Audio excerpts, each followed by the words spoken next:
Dans son enfance, Philippa Copleston-Warren a été diagnostiquée diabétique de type 1.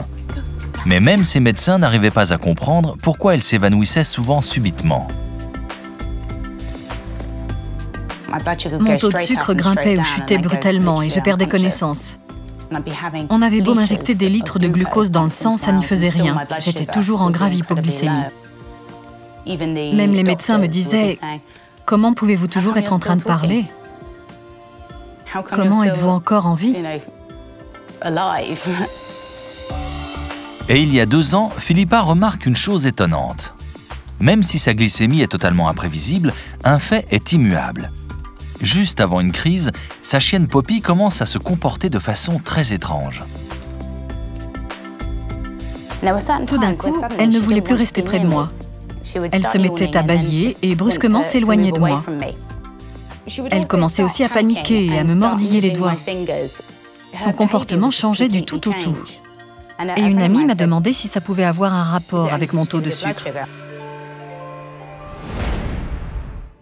La minuscule truffe de Poppy est dotée du même instrument de pointe que celle de tous les chiens. Un système olfactif 200 000 fois plus puissant que celui du nez humain.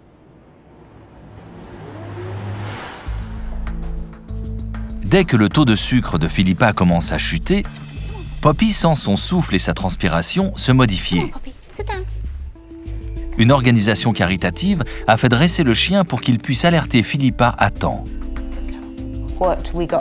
Nous lui avons appris à ne plus vouloir s'éloigner de moi, mais à bâiller et à me lécher.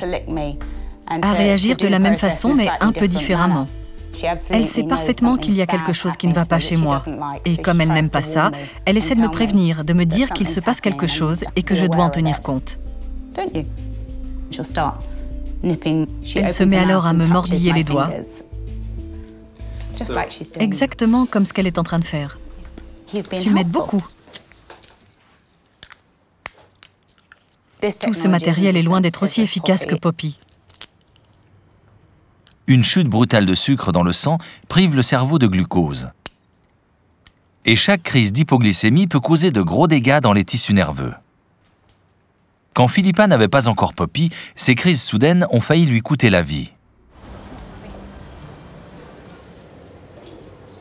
Maintenant, Poppy est infirmière à temps complet et Philippa peut travailler et se déplacer sans crainte, car elle sait que son minuscule ange gardien est toujours là pour l'empêcher de perdre connaissance.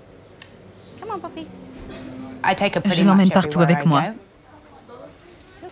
Sans elle, je ne vérifierais pas ma glycémie à temps et je perdrais connaissance n'importe où. Ce qui est génial avec Poppy, c'est que ma vie n'est pas en danger.